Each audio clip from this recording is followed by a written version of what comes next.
Halo guys, kembali lagi di channel ini. Kali ini kita akan membahas selanjutan alur cerita Donghua. Ternyata Nili dan teman-teman pergi ke rumah Tuan Muda Xingyun. Terlihat Rod Nili dipandu oleh salah satu orang di sana. Nili menanyakan apakah Tuan Muda Xingyun punya tamu. Ajudan itu bilang benar, ia pun menyuruh Nili dan teman-teman untuk menunggu di luar terlebih dahulu. Namun justru Nili mengintip untuk mendengar pembicaraan Tuan Muda dengan para tetua.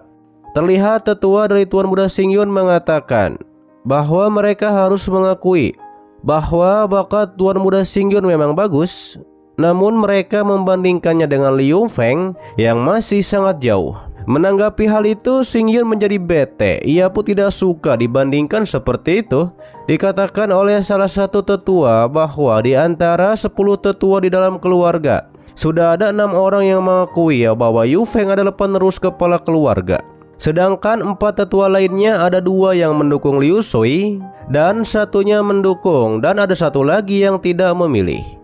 Sementara itu Liu Shui memutuskan untuk mundur dari perebutan kepala keluarga, dan dia segenap hati akan membantu Yu Feng untuk maju sebagai kepala keluarga. Para tetua pun berharap bahwa Xingyun mementingkan situasi dan lebih baik mendukung Yu Feng saja.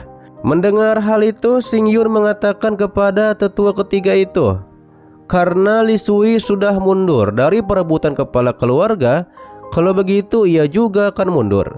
Namun permintaan yang mereka usulkan ia tidak bisa menyetujuinya. Dikarenakan Yu Feng itu ingin merebut alih saudara dan aset yang ia punya. Mendengar hal tersebut, tetua ketiga menjadi marah. Ia mengatakan, apakah Xingyun sedang berpura-pura bodoh? Xingyun merespon bahwa Yu Feng memang lebih hebat darinya, tetapi jumlah anggota yang Yu Feng miliki sungguh sangat sedikit. Boleh saja Yu Feng merebut anggotanya. Ia pun meminta agar para tetua memberikannya persyaratan saja, yakni selama orang-orangnya bersedia pergi, ia tidak akan menghalangi.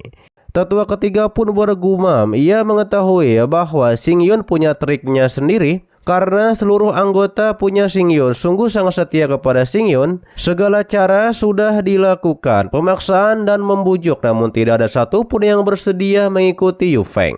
Dikatakan oleh tetua ketiga, jika Xingyun bersedia mendukung Yu Feng sepenuh hati, yang lainnya yang adalah anggota Xingyun akan mendengarkan Xingyun. Ditegaskan oleh Xingyun setia kepada keluarga, ia tidak akan berpikir 2 kali.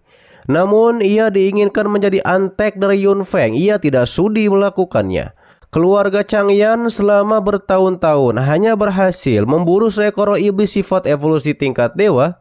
Sesuai peraturan keluarga seharusnya diberikan kepada siapa? Coba para tetua tanyakan pada diri sendiri. Apakah kala itu bakatnya memang lebih rendah dari Yu Feng? Apakah roh iblis itu seharusnya menjadi miliknya? Hanya karena Yu Feng adalah putra dari kepala keluarga sebelumnya, Yu Feng bisa menggunakan cara licik untuk mengabaikan aturan keluarga dan menggabungkan roh iblis tersebut lebih dulu. Sejak saat itulah kemampuannya makin jauh dari Yu Feng.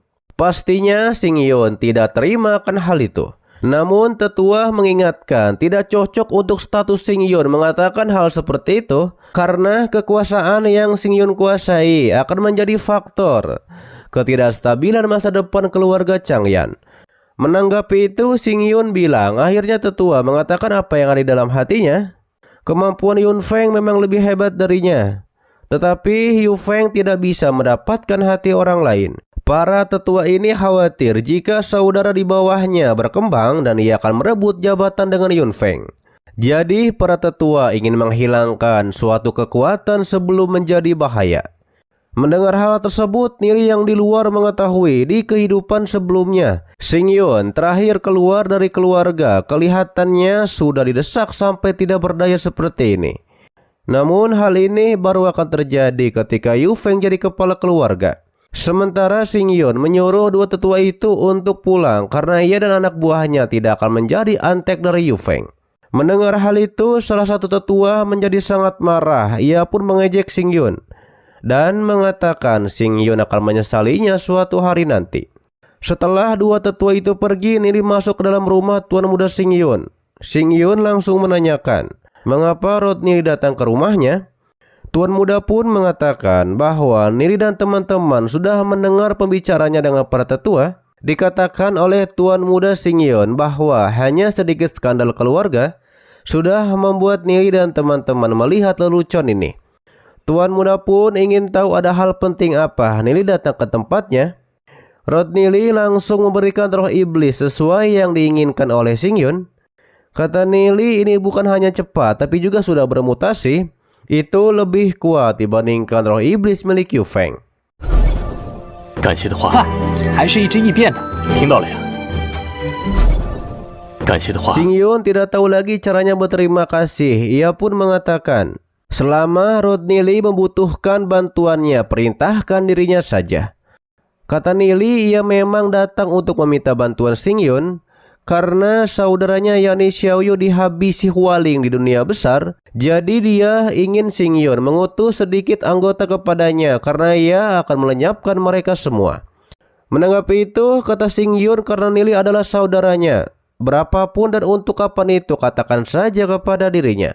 Kata Nili, atur saja, paling baik jika ada yang tingkat langit bintang. Xingyun setuju, ia akan mengutus saudaranya di ranah Evolivet. Tuan muda Xingyun pun setuju, ia akan mengutus saudaranya di ranah Evolivet untuk ikut. Setelah hal tersebut, Ning Er menanyakan kepada Nili, apakah Nili juga akan ikut ke dunia besar? Kata Nili, tenang saja, sekarang ia sudah mencapai puncak ranah Vet. Ia akan mencari peluang untuk mengatasinya dan menerobos ranah Evolivet tingkat 2. Tidak lama setelah itu, Gubei sudah menunggu Nili dan teman-teman. Nili menanyakan ada urusan apa Gubei datang ke sini, dikarenakan mereka baru pulang dari rumah Gubei pagi tadi. Namun Gubei tampaknya akan membawa Nili dan teman-teman menonton pertunjukan yang bagus. Ditambah lagi tempatnya berisik, ia rasa Piao sedang berkultivasi, dikarenakan kata Gubei akan terjadi beberapa hal malam ini. Ternyata Gubei mengajak Nili dan teman-teman ke dalam pertunjukan yang akan diadakan oleh keluarga Gu. Gubei bertemu dengan kakaknya yakni Nona Gulan. Bersama Rodney dan teman-teman, Nona Gu pun menyapa Rodney Lee. Nili pun merespon bahwa wajah dari Nona Gu sudah semakin membaik. Nona Gulan pun mengatakan ia masih harus berterima kasih atas bantuan Nili. Nili pun mengetahui sepertinya Gubei ingin menunjukkan pertunjukan yang bagus. Diberitahu oleh Gubei bahwa hari ini adalah kompetisi untuk murid terbaru keluarga Gu. Di sini banyak anggota dari keluarga Gu. Beberapa tetua dari keluarga Gu juga hadir di dalamnya. Hingga akhirnya Gubei mengajak kakaknya untuk menyaksikan kompetisi. Gu Heng yang melihat hal tersebut, ia menyapa apakah mereka berdua mengikuti acara hari ini. Kata Gubei, ia datang ke sini hanya untuk berjalan-jalan. Salah satu tetua dari keluarga Gu menanyakan kondisi Nona Gu. Direspon oleh Nona Gu, berkat keberuntungan dari tetua agung, belakangan ini ia sudah jauh lebih baik. Tetua agung itu pun bergumam bahwa langit sungguh tidak memberkati keluarga Gu, dikarenakan Nona Gu adalah jenius langka dalam 100 tahun. Sekarang meridian Nona Gu tersumbat dan menjadi orang yang tidak berguna. Kata Gubei, hari ini ramai sekali. Ia dengar seluruh junior keluarga mereka bertanding di sini. Saat itu Gu Heng menantang kepada Gubei, mengapa adik sepupu tidak naik untuk mencoba? Kebetulan kultivasi Gu Kuan sama seperti Gubei. Ia mengutus Gu Kuan untuk bertanding dengan Gubei. Lagi pula kata Gu Heng ini hanyalah mengasah kemampuan. Gubei tidak perlu khawatir, ia akan menyuruh Gu Kuan memperhatikan batasan. Gubei pun setuju dengan hal tersebut. 是不太好啊。哎，这地名巅峰，我就派他。 Orang-orang keluarga Gu pun membicarakan pria yang senang bermain dan punya 20 istri itu, yakni Gubei, ingin naik untuk bertanding. Mereka menganggap kultivasinya di ranah takdir duniawi dianggap yang paling rendah, dan itu sungguh tidak berguna. Sementara Gu Heng menyuruh Gu Kuan untuk pukul sampai babak belur kepada Gubei. Gu Kuan meremehkan, ternyata ia akan bertanding dengan orang tidak berguna yakni Gubei. Anggota keluarga yang melihat Gubei masuk ke arena, mereka melihat langkah kaki Gubei mengambang. Bagaimana Gu Bei akan bertarung lagi? Sedangkan Nili mengetahui bahwa Gu Bei sedang main drama dikarenakan Gu Bei pandai berpura-pura apakah tidak takut tersambar petir. Kata Nona Gu bahwa Gu Bei itu belajar dari Raut Nili. Hal itu dibenarkan oleh Xiaoyu dikarenakan orang yang sejenis akan berkumpul menjadi satu. Di arena, Gokuan meremehkan Gu Bei. Ia mengatakan sampah seperti Gu Bei sama sekali tidak berhak berada di keluarga Gu. Gokuan langsung menyerang Gu Bei. Gu Bei merespon dengan langsung mengeluarkan kekuatannya dan pedang spiritual. Niat pedang itu pun langsung akan menikam kepada Gokuan. Namun ternyata Gu Bei hanya bermain-main. Ia mengatakan jika ini pertarungan sesungguhnya, maka Gokuan sudah meninggoy.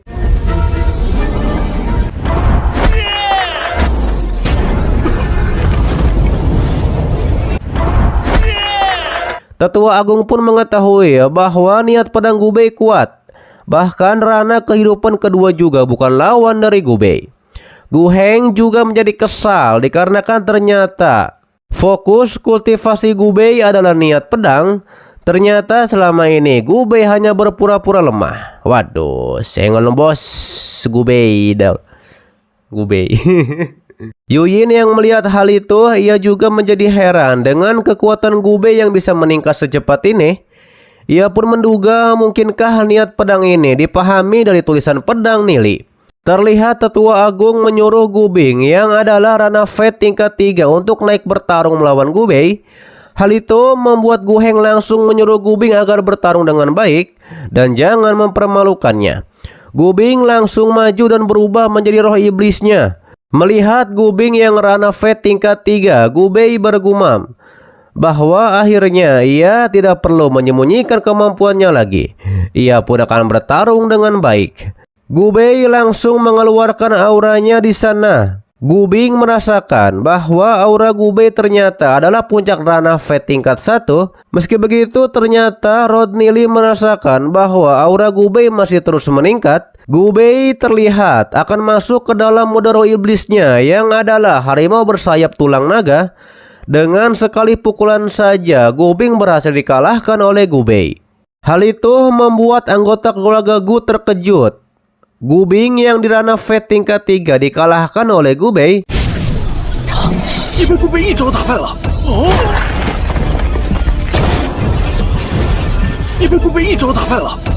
Dan ini adalah roh iblis darah naga, sifat evolusi tingkat dewa. Gu Heng yang melihat itu ia tidak bisa membiarkan. Jika terus seperti ini, Gu Bei pasti akan dimasukkan ke dalam daftar penerus keluarga. Ia pun melihat bahwa Nona Gu sudah cacat tapi masih tidak terima. Dan adiknya yakni Gu Bei ternyata juga masih ingin mencoba. Meski begitu, ia tidak bisa menaruh racun lagi.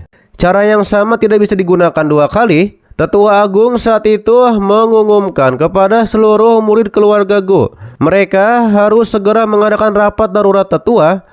Karena Gu Bei akan menjadi salah satu dari penerus keluarga Gu. Mengenai di urutan keberapa ia akan memberitahukannya nanti.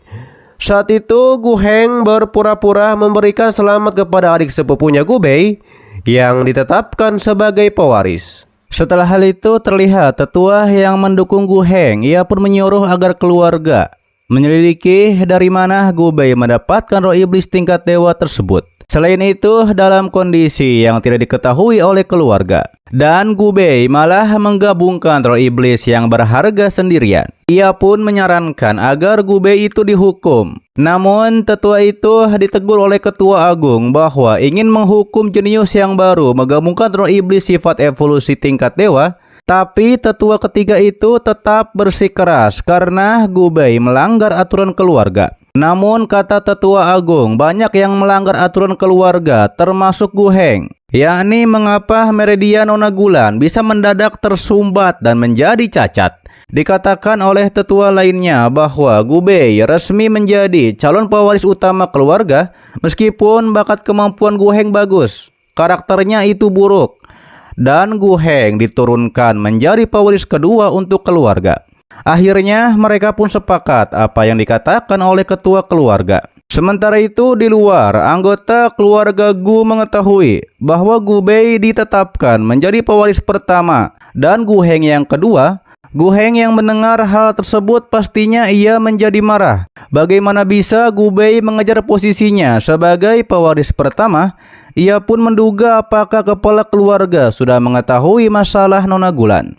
Di sisi lain dikatakan oleh Rodney Lee kepada Gu Bei, sepertinya kepala keluarga sudah mengetahui sejak awal. Mereka khawatir sekarang Gu Heng akan melawan Gu Bei, yakni dengan taktik yang sama. Direspon oleh Nona Gu bahwa Gu Heng mengelola kekuatan yang sangat besar di dunia luar dan posisi kepala keluarga tidak mungkin diwariskan kepada orang yang tidak punya pondasi seperti Gu Heng. Gu Bei mengerti tentang hal tersebut. Sementara Gu Heng bergumam bahwa Gu Bei itu hanyalah kedua setelah kakaknya.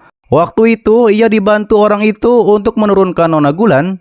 Ia pun menduga orang itu pastinya akan membantunya lagi, yakni untuk menjatuhkan Gu Bei. Terlihat disampaikan oleh Ning Er bahwa ia sudah harus berkumpul dengan rekan satu sektenya. Rodney Lee pun mengingatkan jaga diri Ning Er dengan baik setelah sampai di sekte Tianyin. Nili juga memberikan cincin penyimpanan yang di dalamnya ada beberapa tulisannya dan roh iblis naga sifat evolusi tingkat unggul. Setelah memberikannya, Ning Er pun memeluk Rodney Lee. Kemudian muncullah Yan Yang di sana. Ia pun mengatakan, jika Nili datang ke sekte Dewa Api, maka Nili bisa mencari dirinya. Mereka pun akan mengobrol dengan baik. Kata Nili, ia pasti nanti akan berkunjung sendirian di keesokan harinya di dalam lukisan gunung.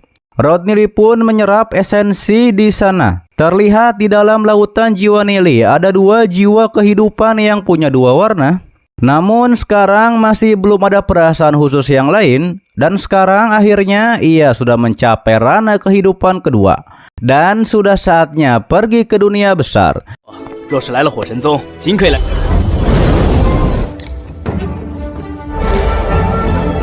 他特别的感觉，如今中 Diperlihatkanlah di dunia besar ada air terjun dan juga pemandangan yang lain. Di sana sudah ada Hualing dan anak buahnya. Melihat kolam Dewa Giok yang berusia lebih dari 5.000 tahun. Dan sekarang malah ada beberapa tanda pemulihan. Namun saat itu muncullah Nili dan teman-teman. Ia pun menegur kepada Xiao Yu. Terakhir kali nampaknya Xiao Yu belum puas ketika ia kalahkan. Dan mengapa kali ini Xiao Yu membawa dua bocah yang berumur pendek. Hal itu pun jelas membuat Piao menjadi marah. Ia pun menunjuk kepada Hualing yang tidak tahu malu. Ia pun menanyakan mungkin Hualing tahu cara menyelesaikan masalah ini, yakni kalau tidak ganti rugi, maka bersujud dan juga mengaku kalah saja. Mendengar hal itu Hualing justru tertawa. Ia pun mengatakan mereka kira ini adalah Akademi Tianling. Sementara ditegaskan oleh Rodney Lee kepada Hualing agar Hualing meninggalkan seluruh pusaka miliknya di sini. Anggap saja itu untuk mengganti rugi atas kerugian yang dialami oleh Xiao Yu. Dengan begitu, maka ia bisa mengampuni Hualing. Direspon oleh Hualing, di dunia luar ini, orang yang berani sombong meski tidak ada kemampuan. Ia pun menyuruh anak buahnya untuk kalahkan Nili dan teman-teman agar kembali ke aula jiwa. Anak buah Hualing pun mengepung Nili dan teman-teman. Terlihat Nili pun mengatakan karena Hualing tidak mau mendengarkannya apa boleh buat. Dan tiba-tiba saja muncullah cahaya di atas langit yang membuat Hualing dan anak buahnya tidak bisa bergerak. Yang ternyata itu adalah anggota dari Xingyun. Salah satunya adalah bernama Li Hu. Hualing mengetahui mereka adalah anggota dari Xingyun. Dikatakan oleh Li Hu bahwa bos mereka pernah bilang agar Hualing menjauh dari Tuan Muda Nili. Nampaknya Hualing tidak mendengarkan. Hualing mengatakan ini adalah masalah pribadinya dengan Xiao Yu. Mengapa mereka menyerangnya? Ditegaskan oleh Li Hu bahwa Nili adalah saudara dari bosnya. Menyinggung Nili berarti menyinggung Xingyun. Nili pun memerintahkan agar mengalahkan Hualing dan para anak buahnya. Hualing mengingatkan jika menghabisinya itu berarti memulai perang dengan para ahli di seluruh dunia Tianyuan kecil.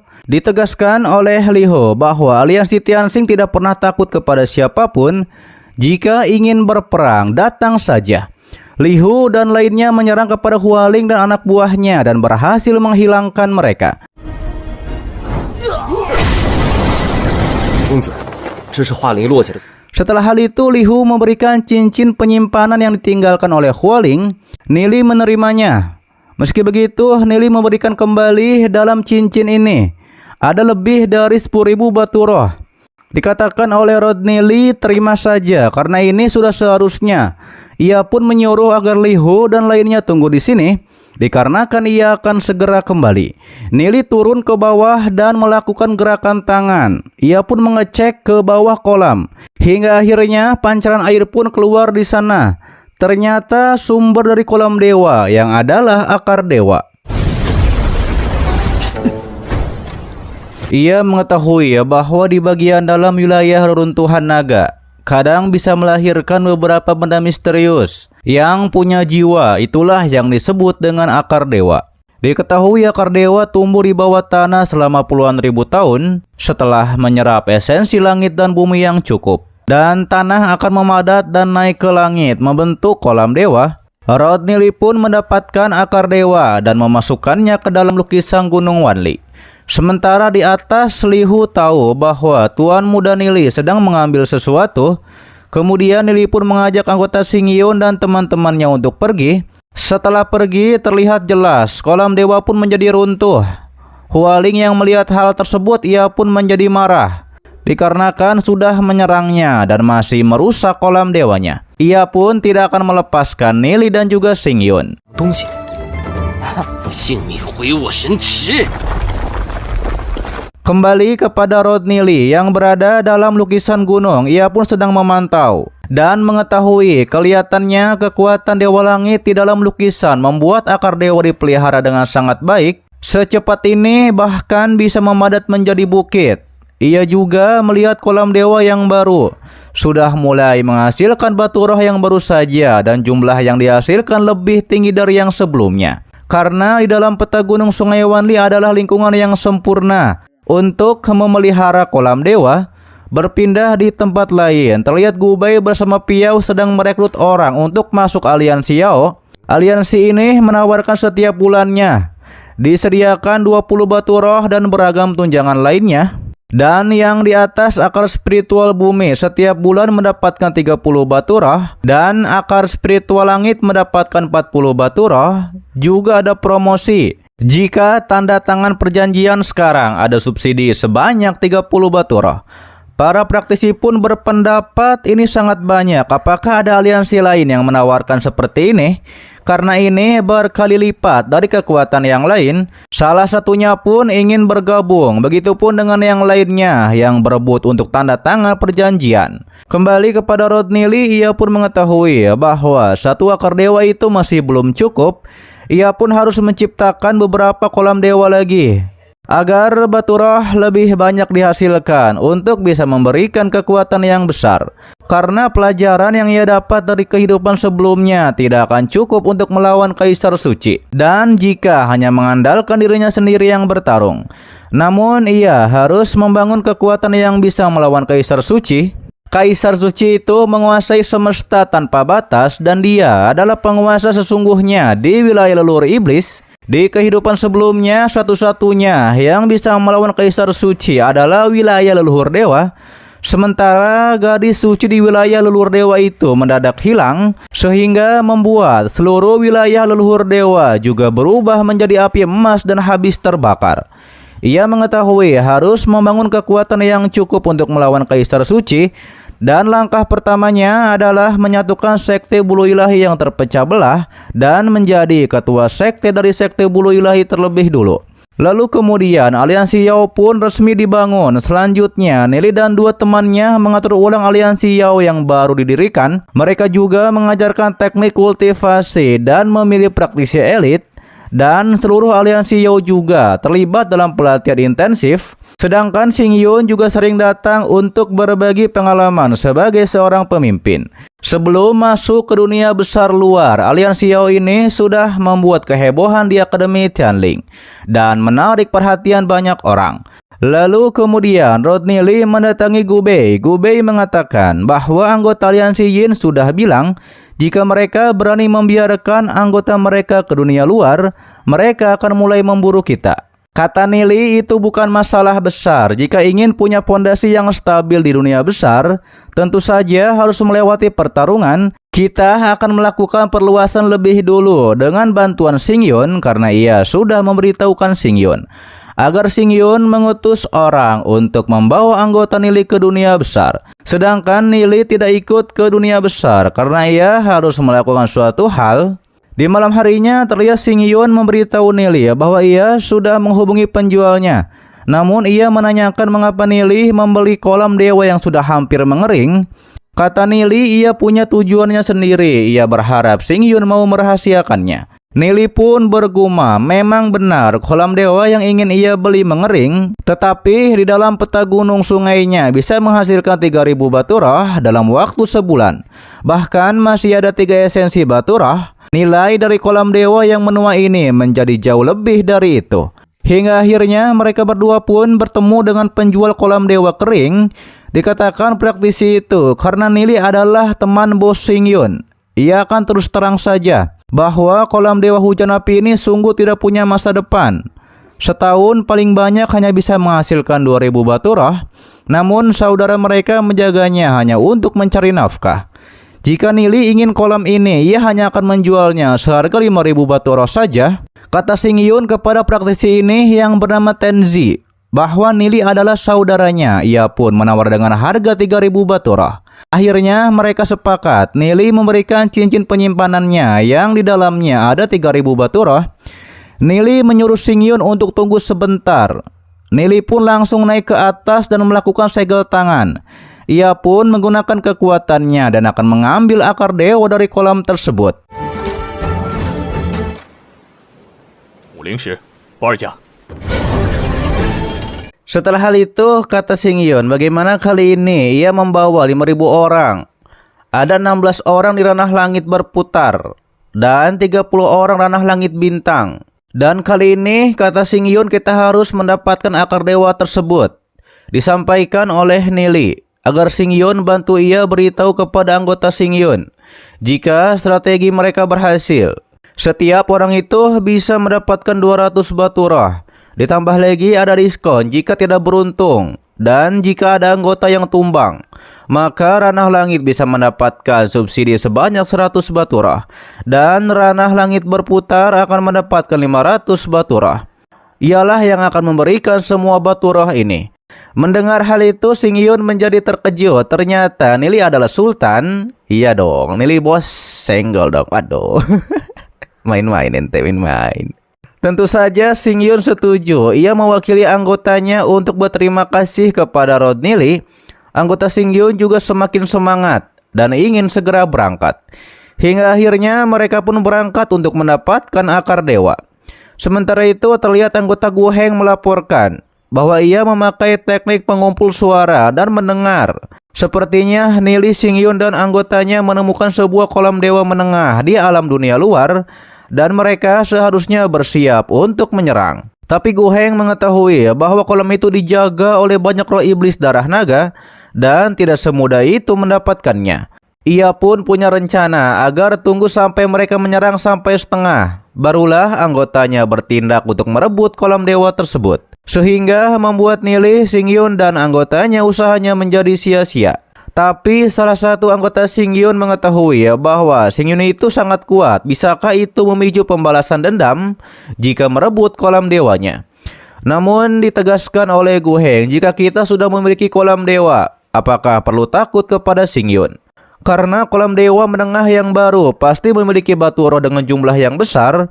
Dan pada saat itu apa yang bisa Xingyun lakukan kepada anggotanya? Terlebih lagi setidaknya ia sudah menduduki posisi penerus pertama keluarga Gu sangat lama. Bagaimana mungkin ia akan takut kepada Xingyun? Ia pun nampaknya akan membuat Nili dan Xingyun menjadi tiada. Sementara itu kembali kepada Xingyun dan juga Nili. Anggota Xingyun pun melapor bahwa mereka diikuti jumlahnya kira-kira ada 600 atau 700 orang. Setelah ia menyadari keberadaan mereka, ia segera naik untuk melaporkan. Xingyun memberitahukannya kepada Nili bahwa ada orang yang berniat jahat. Dan nampaknya informasi kolam dewa menengah itu sudah bocor. Kata Nili tidak perlu cemas, lagi pula mereka pergi bukan untuk menyerang kolam dewa. anggota Gu Heng akan merasa mereka akan bertarung mati-matian dengan roh iblis yang menjaga kolam. Dan selama kita mewaspadainya, anggota Gu Heng tidak akan berhasil. Meski begitu, kata Xingyun, ia punya sebuah ide. Ia pun memberitahukannya kepada anggotanya. Jangan sampai mereka sampai diketahui oleh roh iblis di dunia besar. Setelah sampai di dekat kolam dewa, Xingyun memberitahukan kepada Nili bahwa ada banyak ular bersayap api petir di sana. Mereka harus berhati-hati karena roh iblis jenis ini sangat ganas dan kesadaran dari teritorialnya sangat kuat. Makhluk apapun yang mendekat pasti akan diserang oleh mereka. Bahkan ia melihat satu ekor itu sudah mencapai ranah naga dan ada 30 ekor lebih yang berada di ranah langit berputar. Kata Nili, kita bertindak sesuai rencana. Ia pun menyuruh Xingyun untuk utus beberapa anggota yang di ranah langit berputar untuk memancing pranaga itu keluar dari arah barat. Dan jangan sampai terlalu bertarung dengan keras. Lalu kemudian Xingyun juga bawa sejumlah anggota lagi untuk mengantarkannya ke dalam dari timur. Terlihatlah Gu Heng sedang memantau di atas pohon. Ia pun melihat kolam dewa menengah dan belum pernah memilikinya.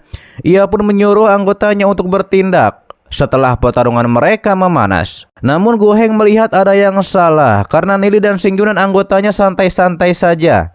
Mereka kemari bukan untuk menyerang kolam dewa dan hanya ingin mencari batu roh. Itu hanya akan sia-sia jika ia datang, tapi Nili, Xingyun dan anggotanya mendapatkan semua batu roh tersebut. Akhirnya Gu Heng dan anggotanya pun bergerak. Ia berencana mencegat mereka sebelum mereka bersiap untuk mundur. Sementara itu anggota Xingyun mulai untuk naik ke atas. Roh iblis naga yang menyadari itu, mereka pun langsung bergerak untuk menyerang. Terjadilah pertarungan di antara mereka. 开始吧。来了，不行，走。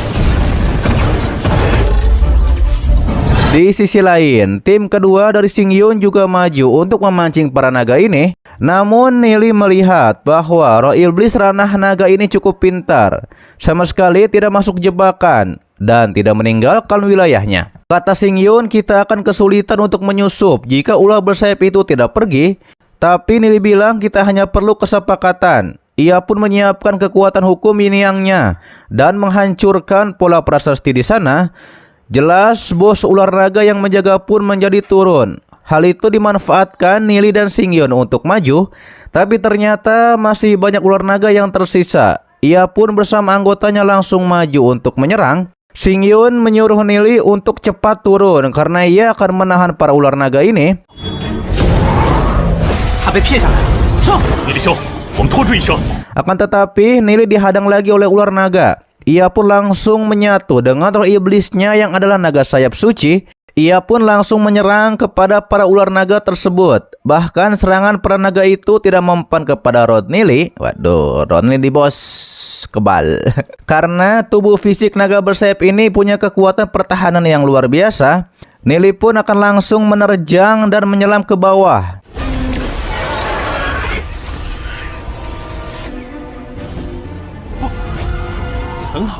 Tapi ada 3 ekor ular naga yang di ranah Evelistar. Namun ular naga itu langsung diserang oleh Xingyun dikarenakan ia yang akan mengatasi ini. Setelah sampai di atas kolam, Nili menyiapkan segel tangan untuk mengambil akar dewa. Ia pun melakukan formasi, sedangkan Xingyun menyuruh anggotanya untuk bertahan dan lindungi Nili yang sedang akan mengambil akar dewanya. Sementara itu, bos ular naga yang di bawah yang mengecek pola formasi, ia pun naik ke atas dan melihat kawan-kawannya bertumbangan. Bos dari ular naga itu pun ada di hadapan Xingyun dan anggotanya.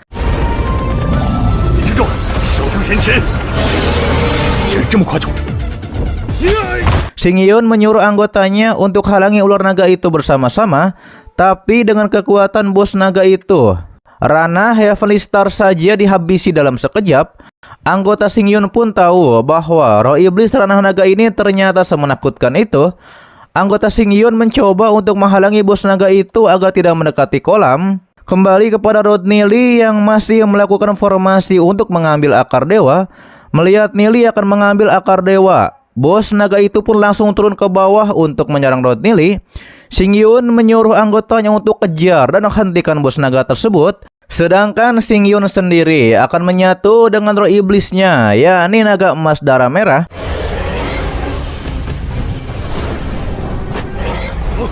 要出秀之了。 Terlihat ketika serangan bos naga itu akan mengenai Nili, Xingyun pun langsung muncul di sana dan menghalangi. Ia menegaskan bahwa lawan bos naga itu adalah dirinya.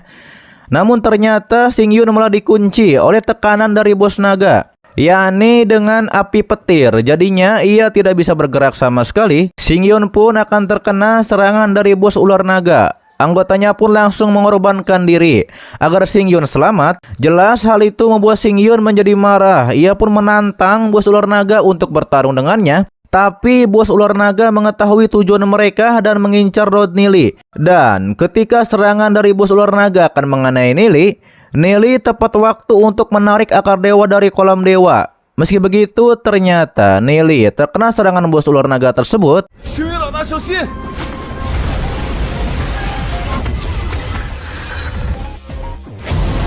Gu Heng yang melihat hal itu, ia menertawakan. Ia pun menyebut bahwa kelihatannya Xingyun dan yang lainnya dihajar dengan tragis oleh bos ular naga. Ia pun mengakui kekuatan Raja Ular Naga bersayap api petir ini memang hebat. Ia pun nampaknya takut dan tidak ingin mengganggu. Sementara itu, bos ular naga dan kawan-kawannya mencari di manakah Rod Nili. Yang ternyata Nili memakai roh iblis tembus pandang untuk bisa kabur. Namun tampaknya bos ular naga itu mengetahui dan mengejar Nili. Nili juga beralih memakai kekuatan hukum yin-yang-nya. Ia pun memberitahukan kepada Xingyun agar jangan pedulikan dirinya dan cepat bawa anggota Xingyun pergi dari sini. Xingyun yang melihat kolam dewa runtuh, ia mengetahui meskipun telah mendapatkan akar dewa, cincin penyimpanan tidak bisa kembali bersama jiwa kehidupan. Dan jika Nili berhasil dihabisi ular naga, maka akar dewa juga akan hilang.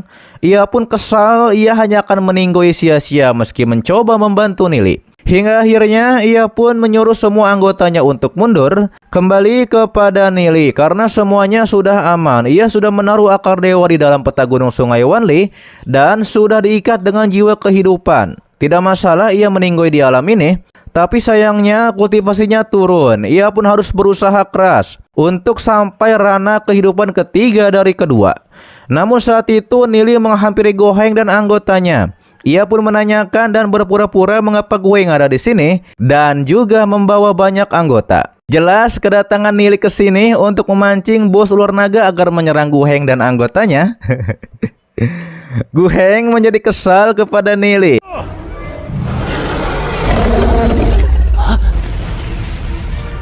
Ia pun menyuruh anggotanya untuk mundur. Gu Heng memberitahu anggotanya bahwa ular bersayap api petir ini yang di ranah naga. Mereka tidak akan bisa melawannya. Ia menyuruh kepada Nili agar tidak mengikutinya. Tapi Nili dengan beralasan dan pura-pura mengatakan bahwa ia juga tidak sengaja. Karena monster di belakang itu terus mengejar. Rod ini bisa aja. Bisa aja. Daripada itu, ia tidak tahu harus lari kemana. Gu Heng menjadi kesal. Ia pun menyuruh anggotanya untuk menghabisi Nili. Akhirnya anggota Gu Heng mengunci Nili agar tidak bisa kabur lagi. Rod Nili yang mengetahui bahwa ia sudah dikunci oleh Rana Evelistar, ia pun pasrah saja. Lalu di belakangnya Nili juga terkena serangan dari bos ular naga tersebut. Terlihat Nili dikekang oleh kekuatan dari anak buah Gu Heng. Sementara bos ular naga juga bersiap untuk menyemburkan kekuatannya menyerang kepada Nili. Tampaknya Nili pasrah saja dikarenakan untungnya semuanya sudah sesuai rencana dan ia pun nampaknya sudah sampai sini saja. Hingga akhirnya Nili pun terkena serangan tersebut. Melihat Nili terkena serangan, Gu Heng dan anak buahnya pun sangat senang karena akhirnya mereka berhasil menghabisi Nili. 幸运，看来到此为止了。 Meski begitu mereka tidak bisa santai-santai saja karena bos ular sayap naga masih menyerang Gu Heng dan anak buahnya. Gu Heng dan anak buahnya pun kabur. Akan tetapi sebagian dari mereka pun harus terbakar oleh semburan dari bos naga, yang akhirnya Gu Heng juga habis terbakar oleh api dari ular naga tersebut. Hahaha, rasakan kau Gu Heng. Setelah hal itu dikuil jiwa, akhirnya jiwa Nili kembali dan hidup lagi.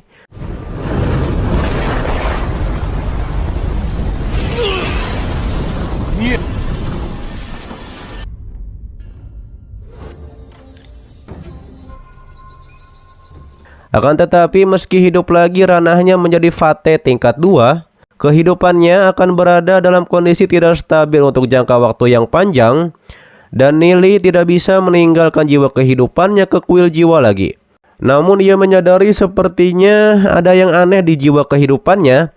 Logikanya seharusnya juga kehidupannya musnah satu, karena turun dari fate tingkat 3 ke tingkat 2. Lalu tidak lama Bos Xingyun menyapa Nili. Xingyun meminta maaf karena ia gagal melindungi Nili. Kata Nili, tenang saja, akar dewa masih ada. Ia pun mengatakan jika Xingyun dan anak buahnya tidak pergi, maka kerugian akan semakin besar. Lalu muncullah Go Heng. Ia pun sangat marah kepada Xingyun dan Nili. Akan tetapi Xingyun menanyakan mengapa Go Heng ikut keluar juga dari kuil jiwa. Merespon itu justru Go Heng mengatakan, kalian jangan senang dulu. Sebaiknya lebih berhati-hati untuk kedepannya.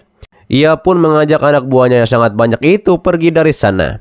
Sementara Nili juga mengajak Xingyun untuk pergi ke tempat Xingyun untuk menyatukan batu roh milik saudara-saudara mereka. 走，时节了。 Setelah hal itu, di malam harinya Nili ketika bermeditasi dikejutkan dengan seseorang yang mengetuk pintu. Ia pun menduga gadis cantik dari mana yang datang mencari Xiaoyu di tengah malam begini. Yang ternyata wanita itu adalah Long Yuyin. Yuyin meminta kepada Nili yang adalah gurunya juga untuk membantunya membuka titik akupuntur, karena ia dengar Nili sudah pulang. Daripada itu ia bergegas untuk kemari, karena ia juga ingin tahu seberapa besar kekuatan yang ia miliki. Dan seperti apa juga rasanya setelah membuka titik akupuntur. Hingga akhirnya Nili pun mengajak Yuyin ke kamarnya. Setelah hal itu Nili menyuruh Yuyin untuk membuka bajunya, dikarenakan bagaimana ia akan menusukkan jarum akupuntur jika tidak melepaskan baju. Oke, iya benar juga ya guys. Iya gitu dong. Bagaimana itu? Yuyin pun melonggarkan sedikit bajunya ke bawah, dan kata Nili agak sedikit sakit. Ia berharap bahwa Yuyin tidak bergerak sembarangan. Kata Yuyin tidak apa-apa dikarenakan tubuhnya memiliki garis keturunan naga merah. Bahkan senjata juga sulit membuatnya merasa sakit. Namun itu ternyata salah, baru satu jarum saja yang menusuk sudah membuat Yuyin menjadi kesakitan. Nili menyuruh Yuyin agar jangan bergerak karena ini baru satu jarum. Sementara Yuyin sendiri merasakan bahwa kekuatan tersembunyi dalam dirinya keluar.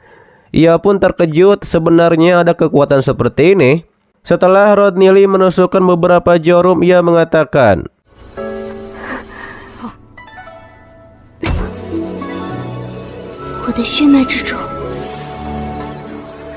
ia telah menutup titik vital tubuh Yuyin dengan menggunakan jarum emas. Selanjutnya, kekuatan garis keturunan naga merah yang ada dalam tubuh Yuyin akan perlahan-lahan bangkit, lalu akan mengalir ke seluruh pembuluh darah. Nili pun menyuruh Yuyin untuk berkultivasi di sini. Ia juga tahu energi yang terpakai saat menusukkan jarum cukup banyak. Hal itu membuat dirinya sedikit lelah dan harus beristirahat. Namun setelah Nili keluar dari pintu, tepat di depan matanya ada Xiaoyu. Nili bilang, kenapa Xiaoyu tiba-tiba muncul, karena itu mengejutkannya. Namun wajah Xiaoyu terlihat marah kepada Nili. Nili pun menduga-duga, jangan-jangan Xiaoyu pergi ke dunia besar lagi dan dihajar oleh orang-orang itu. Namun Xiaoyu jelas menuduh Nili berselingkuh dengan Yuyin dan juga mencampakkan Ning Er. Dan Nili adalah seorang fuckboy. Waduh, fuckboy. Armin juga mau nggak ya jadi fuckboy? Aduh, gimana sih?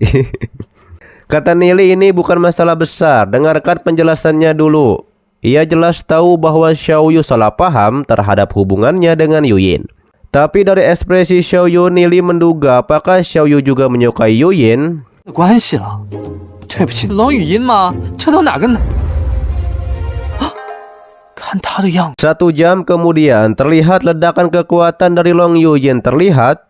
Nili menduga sepertinya kekuatan Yuyin sudah bangkit sepenuhnya. Aura ini setidaknya sudah berada di ranah Fate tingkat 5. Takutnya kultivasi Yuyin bisa lebih cepat untuk kedepannya. Namun setelah Nili masuk, Yuyin berteriak karena bajunya itu terbakar. Nili yang mengetahui hal itu langsung keluar rumah. Setelah hal itu, Yuyin pun keluar dari rumah.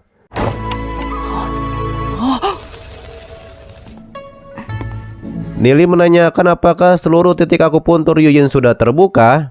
Karena sudah terbuka, ia menyampaikan, setelah kembali Yuyin harus sering berkultivasi, karena kelak pasti akan berkembang pesat. Ditambah lagi kultivasi Yuyin sudah sekuat ini, Nili merasa tidak pantas menjadi guru Yuyin. Namun ternyata itu hanyalah bercanda, kata Nili. Ia pun menyuruh Yuyin untuk pulang karena takutnya orang lain salah paham. Ketika melihat seorang wanita malam-malam begini ada di rumahnya, akhirnya Yuyin pun pergi dari sana. Nili mengatakan jika Yuyin datang lagi di tengah malam begini, pasti akan terjadi kesalahpahaman yang lain. Kembali kepada Yuyin yang akan pulang, ia pun dicegat oleh seorang pria. Pria itu bertanya, pergi kemana Yuyin di tengah malam begini? Kata Yuyin mau kemanapun ia pergi, tidak ada urusan dengan pria tersebut. Yuyin memperingati jika berani mengikutinya, ia tidak akan memaafkan pria itu. 以后再敢跟踪我，绝饶不了你。 Pria itu menyebut Yuyin adalah seorang wanita rendahan. Beraninya pergi mencari lelaki simpanan di tengah malam begini. Ia pun menyebut Yuyin tidak tahu malu. Ia pun menegaskan bahwa Yuyin adalah calon istrinya. Jika Yuyin tidak menjaga kehormatan sebagai wanita, cepat atau lambat ia pun akan menghabisi lelaki simpanan Yuyin itu. Mendengar hal tersebut, pastinya Yuyin menjadi sangat marah. Ia pun meledakkan aura kekuatannya dan mengatakan, jangan sombong dulu karena latar belakang keluarga pria itu. Pecundang sepertimu tidak pantas menjadi calon suaminya. Yuyin langsung menghajar bagian selangkangan pria tersebut dan pergi dari sana. Wah, rasakan itu.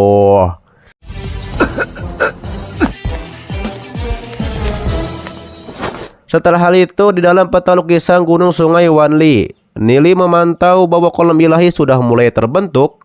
Ia tidak perlu khawatir tentang batu roh lagi ke depannya. Terlebih lagi kultivasi Dewi Yuyan sekarang mungkin sudah melampaui diri Yuyan sendiri sebagai dewa api. Sedangkan ayah milik Nili yakni Jindan hanya makan dan tidur dalam peta saja. Meski begitu pertumbuhannya cukup pesat. Nili pun akan melakukan kultivasi di sini sekarang.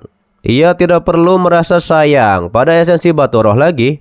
Ia mau lihat hasil 1000 kali lipat. Ini butuh berapa banyak untuk mengembalikannya ke ranah ketiga. Ternyata butuh 3. Nili pun menambahkannya lagi lebih banyak. Lalu 5 hari kemudian, ia sudah mencapai ranah Fate tingkat 4. Lalu ada jiwa kehidupan hitam di sana. Ini semakin aneh. 面色呢？ Sementara itu terlihat Gubei dan teman-teman menyerbu kolam dewa dan akhirnya berhasil mendapatkan satu kolam ilahi. Dengan begini mereka akan punya tempat di dunia besar dan bisa terus merekrut lebih banyak orang terkuat. Piao bertanya-tanya, kolam ilahi tingkat rendah ini bisa menarik perhatian para ahli. Kata Gubei, uang baru bisa menarik perhatian mereka dan kita paling tidak kekurangan uang. Lalu ada salah satu anggota yang melapor kepada Gubei bahwa ada kelompok yang bernama Aliansi Goyo yang katanya mau bergabung. Gubei tahu bahwa mereka itu kelompok kecil dari dunia besar. Jumlah anggotanya sekitar 60 orang. Gubei nampaknya akan merekrut mereka karena orang lain tidak merekrutnya. Itu dikarenakan khawatir tidak sanggup menanggung biayanya. Namun kita berbeda. Karena Nili sudah bilang kita harus merekrut sebanyak-banyaknya dan biarkan mereka bergabung. Sementara itu terlihat Gu Heng bersama Murongyu dan 2 di antaranya membicarakan tentang aliansi yang dibentuk oleh Nili. Mereka pun akan membahas hal tersebut. Gu Heng memberitahukan bahwa aliansi itu dalam waktu singkat sudah lebih dari 3.000 orang direkrut. Dan di saat aliansi milik Nili semakin besar, maka mereka tidak punya hak untuk berbicara. Salah satu di antaranya pun mengatakan bahwa Gubei menghabiskan banyak batu roh setiap bulannya untuk membayar para anggota tersebut. Jika aliansi iblis itu semakin berkembang, berapa banyak batu roh yang akan mereka sediakan? Ia pun menduga jika itu terjadi, maka aliansi Nili akan bubar dikarenakan tidak bisa membayar. Tapi kata Gu Heng, mereka tidak berhenti merekrut orang, namun juga memperluas rekrutan orang. Asalkan memiliki lebih dari 2 nyawa, maka Nili akan mengambilnya. Kata Murongyu bahwa itu melanggar aturan. Hal itu dibenarkan oleh Gu Heng. Jika kita membiarkan mereka berkembang, maka aliansi Goheng dan lainnya tidak akan berkutik. Daripada itu, Goheng mengajak semuanya untuk bersatu menghancurkan aliansi iblis yang didirikan oleh Rod Nili. Sementara itu, kembali kepada Gubei dan Piao yang sedang memantau latihan para anggota. Tiba-tiba saja salah satu anggota melapor bahwa mereka disergap dan lebih dari 100 orang menghilang. Anggota itu menjelaskan bahwa mereka adalah sekelompok orang berkuasa. Mereka sangat kuat dan ialah satu-satunya yang lolos. Mendengar hal tersebut, Gubei langsung mengetahui bahwa orang itu adalah Goheng. Hingga akhirnya Gubei, Piao, dan anggota yang lainnya pun mengecek. Yang ternyata benar itu adalah Goheng bersama Murong Yu dan 2 orang lainnya. Gubei bertanya mengapa Goheng membawa begitu banyak orang untuk menemuinya. Goheng mengatakan bahwa ia ingin membicarakan sesuatu dengan Gubei. Ternyata ia menyuruh Gubei untuk mundur dari perebutan ketua keluarga dan juga membubarkan aliansi iblis. 恒堂兄啊，带这么多人来看我，你想？ 第一， Jelas hal tersebut membuat Piao menjadi marah, tapi dihalangi oleh Gubei. Gubei mengatakan ia mungkin bisa membubarkan aliansi iblis, tapi untuk mundur dari perebutan ketua keluarga ia akan memikirkannya selama 3 hari. Namun Goheng tampaknya tidak terima. Ia pun langsung menyerang bersama anggotanya. Gubei, Piao bersama anggota aliansi iblis mundur karena kalah jumlah dengan anggota Goheng. 对，我来掩护你们，一起杀！小心，去死吧！ Para anggota aliansi iblis pun berusaha melindungi Gubei yang akan terkena serangan petir dari Goheng.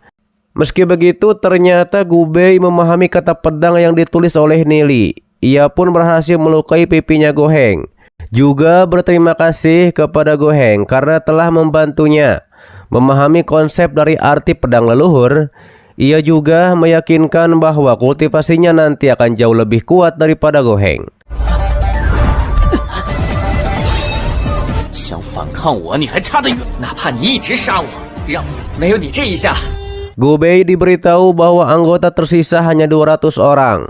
Mendengar itu, Goheng menantang Gubei yang katanya ingin menggunakan niat pedang untuk melawannya. Dan di saat serangan Goheng akan mengenai Gubei, muncullah Xingyun tepat waktu untuk menyelamatkan. Goheng menegur Xingyun apakah ingin membela aliansi iblis, apakah tidak melihat anggotanya yang begitu banyak. Tapi Xingyun tidak gentar, ia pun menegaskan hanya satu kata, kesetiaan, karena saudaranya Nili ada di aliansi iblis. Siapapun yang memiliki masalah dengan aliansi iblis, maka ia sendiri yang akan turun tangan.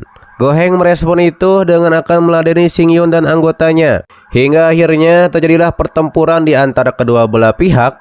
Sembari melindungi diri, Xingyun membawa Gubei dan Piao untuk kabur dari pertempuran ini. 信条就是义气，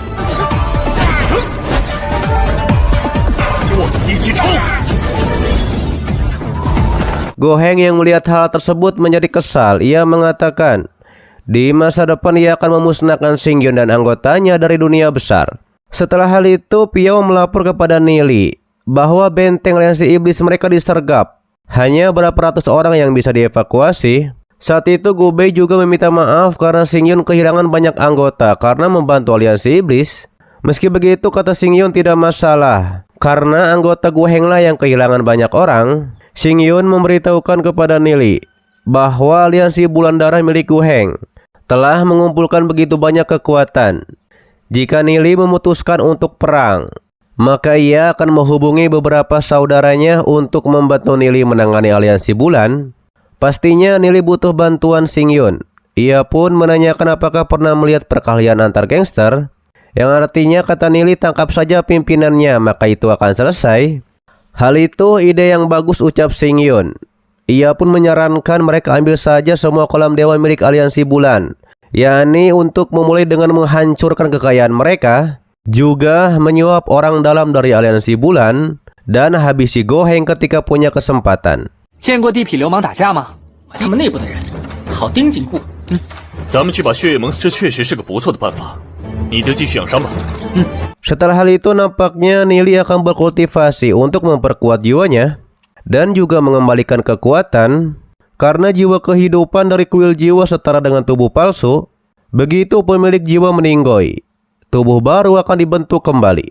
Setelah terbentuk, hanya dapat memiliki 80% hingga 90% dari kekuatan sebelumnya. Selain itu, satu jiwa hilang. Dengan kemampuan ini baru pada saat itulah umat manusia berkembang di dunia besar.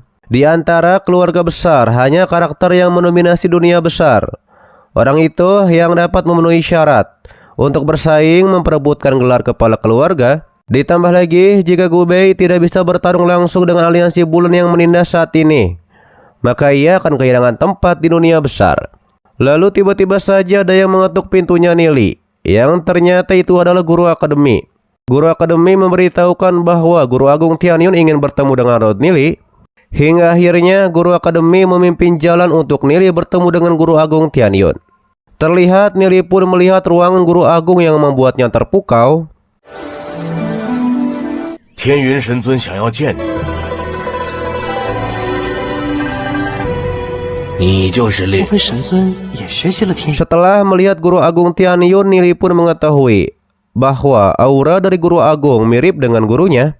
Mungkinkah Guru Agung juga mempelajari teknik ramalan langit? Nili pun memberikan hormat kepada Guru Agung Tianyun. Ternyata Guru Agung Tianyun ingin menjadikan Nili sebagai murid yang ke-39. Dan ternyata guru Nili yang di dunia kecil yakni Tuan Ming adalah murid dari teman lamanya. Nili pun nampaknya akan menerima karena sangat bermanfaat baginya menjadi murid dari Guru Agung. Untuk kedepannya ia menjadi ketua sekte bulu ilahi. Namun salah satu murid di sana memprotes mengapa Nili bisa menjadi murid.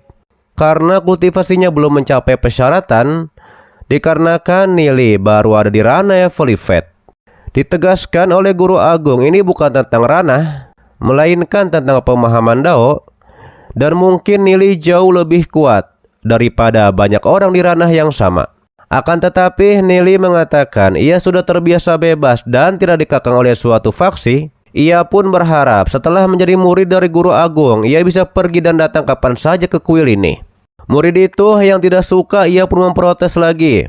Harusnya Nili bersyukur sudah diterima sebagai murid, malah meminta kebebasan yang lebih. Namun kata Nili, yang ia minta adalah pendapat dari Guru Agung Tianyun, bukan dari murid itu. Tampaknya berlebihan murid tersebut mendahului keputusan dari Guru Agung Tianyun. Hal itu dibenarkan oleh Guru Agung Tianyun. Ia pun menerima yang diinginkan oleh Nili, yakni bisa bebas keluar masuk ke kuil ini. Guru Agung pun menyuruh yang lainnya untuk pergi karena ia ingin mengobrol dengan Nili tentang pemahaman Dao. 我的弟子今后这讨论一下道念。好，好，好。 Hingga akhirnya Nili mulai untuk menjelaskan pemahaman Dao kepada Guru Agung Tianyun. Guru Agung Tianyun juga mengetahui semua yang dikatakan oleh Nili sangat bermanfaat baginya. Ditambah lagi saat ini sekte bulu ilahi dalam bahaya karena masalah internal dan eksternal. Dengan bakat Nili yang luar biasa, maka akan menjadi pilar sekte bulu ilahi di masa depan. Lalu terlihatlah Wu Yin yang sedang bersantai. Ia adalah murid yang tidak suka dengan Nili. Ia pun terlihat sangat kesal dikarenakan mengapa Guru Agung menerima Nili sebagai murid. Tidak lama muncullah Long Tianming. Ia pun mengetahui bahwa Wu Yan sedang kesal. Sembari menuangkan teh, Wu Yan menceritakan ia sudah berguru kepada Guru Agung selama 30 tahun dan juga tetap setia, tapi mengapa dirinya tidak diajari formula paling penting dari sekte bulu ilahi. Ia pun menyebutkan jika ayahnya tidak menyelamatkan Guru Agung waktu itu, ia tidak tahu apakah Guru Agung masih bisa bertahan. Ia juga memberitahukan kepada Tianming bahwa Guru Agung menerima Nili sebagai murid dan diperlakukan dengan istimewa. Tianming sangat terkejut mendengar Nili menjadi murid dari Guru Agung. Ia juga mengetahui bahwa Nili yang mendorong Yu Yin untuk memperebutkan posisi kepala keluarga. 看老头子对他的态度，这天元神诀的传承者是，此人很不简单。这聂离竟然拜了天。 Tianming memperingatkan Wu Yan, jika tidak segera ditangani, maka Nili akan menjadi duri bagi Wu Yan di masa depan. Ia pun membisikkan rencana tersebut kepada Wu Yan. Sementara itu kembali kepada Nili. Ia mengetahui dengan bantuan dari Guru Agung, maka selangkah lebih dekat menjadi ketua sekte bulu ilahi. Ia pun menyapa Gu Bei dan teman-teman. Gu Bei memberitahu bahwa mereka berhasil menyerbu markas Go Heng dan menghilangkan lebih dari 1000 orang. Ditambah lagi kata Xingyun ia sedang menunggu Nili memulihkan jiwa. Dan setelah itu mereka akan pergi untuk menyerbu kolam dewa milik Gu Heng. Gu Bei juga memberitahu bahwa ia sudah dapat orang kepercayaan Gu Heng yang menyeludupkan batu roh dan mereka pun akan menemui orang tersebut. 马上去见。有个中意的人，只要我们为……哎，聂烈，我还等。 Lalu kemudian Nili dan teman-teman masuk ke dalam sebuah restoran. Dan di sana ada orang kepercayaan Gu Heng yang sedang bersama wanita.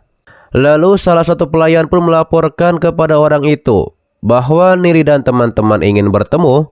Tapi nampaknya orang kepercayaan Gu Heng tidak mau diganggu dikarenakan sedang bersama wanita. Tapi setelah mendengar bahwa Nili dan teman-teman menawarkan batu roh yang sangat banyak, ia pun akhirnya menemui Nili dan teman-teman di sebuah ruangan. Setelah melihatnya, ia pun menjadi terkejut. Ternyata Gu Bei dan kawan-kawan yang ingin menemuinya. Gu Bei menawarkan 2000 batu roh yang akan diberikan kepada orang itu, asalkan memberitahukan di mana Gu Heng sekarang. Gu Bei juga mengancam bahwa ia tahu orang ini menyeludupkan batu roh milik Gu Heng. Meski begitu, orang tersebut menawarkan sebuah persyaratan. Dirinya dan satu orang lainnya bernama Chayu adalah orang kepercayaan Gu Heng, tapi ia tidak suka dengan Chayu. Ia pun meminta kepada Gu Bei untuk membantunya menyingkirkan Chayu. 写了吗？算了，2000灵石，汇报给我们。啊，向来不和，我想要请顾贝上。哦，你说？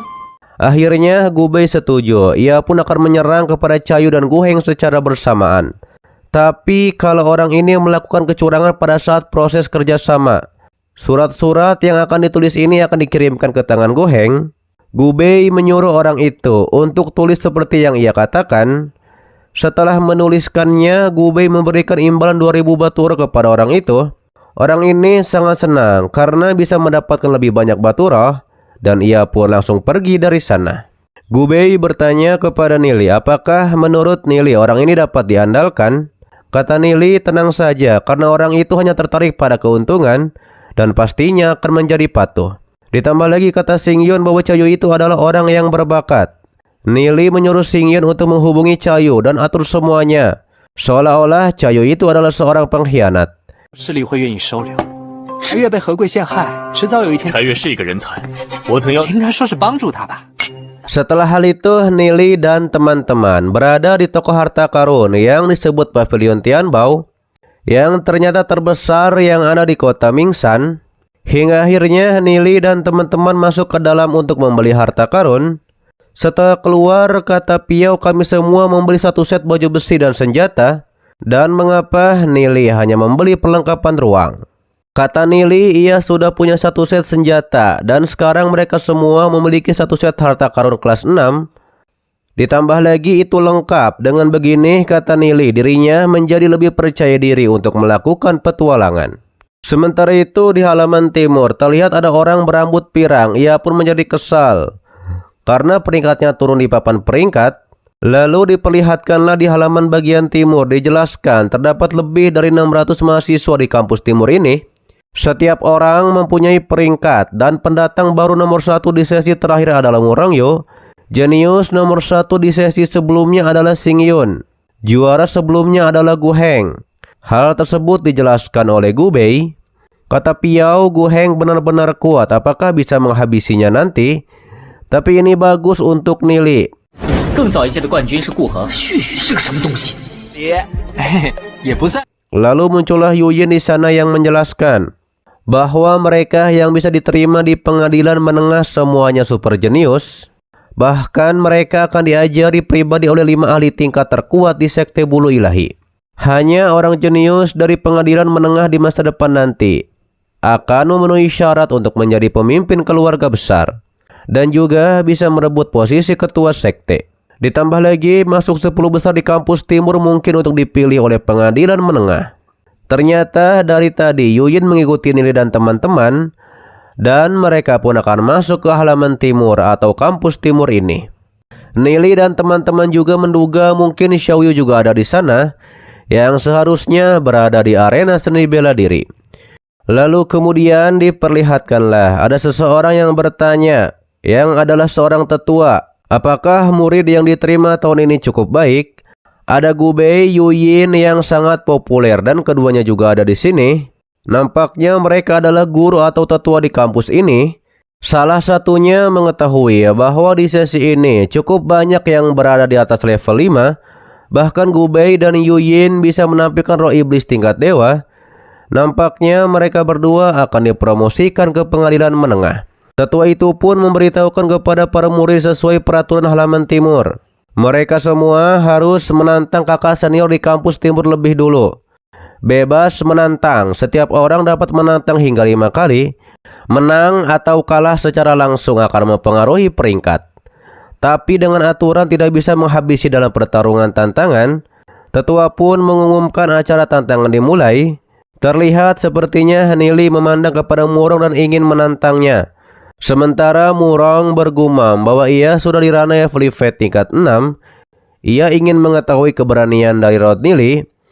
Yang ternyata benar, Nili menantang Murong Yu untuk bertarung. Tentu saja Murong menerima tantangan ini dengan senang hati. Ia pun mengatakan, terakhir kali ia melepaskan Nili, dan kali ini ia tidak akan melepaskan Nili. Ketika akan dimulai, Murong bilang, mungkin Rod Nili di mata orang lain adalah seorang jenius, tapi di matanya Nili adalah seorang sampah. Hari ini ia akan memberikan pelajaran kepada Nili agar tahu caranya menghormati yang lebih senior. Waduh, belum dikasih pelajaran sama Rod Nili nih bos. Adalah lanjutan dari alur cerita Donghua, Tales of the Masked God. Terima kasih buat kalian yang menonton sampai detik ini dan selalu mensupport channel admin. Sehat-sehat buat kalian semua dan jangan lupa di subscribe agar kalian tidak ketinggalan setiap notif berikutnya. Loncengnya juga dipencet oke, agar kalian tidak ketinggalan setiap video baru lainnya. Dan sampai jumpa kembali di video selanjutnya. Till next time and bye bye. Assalamualaikum warahmatullahi wabarakatuh.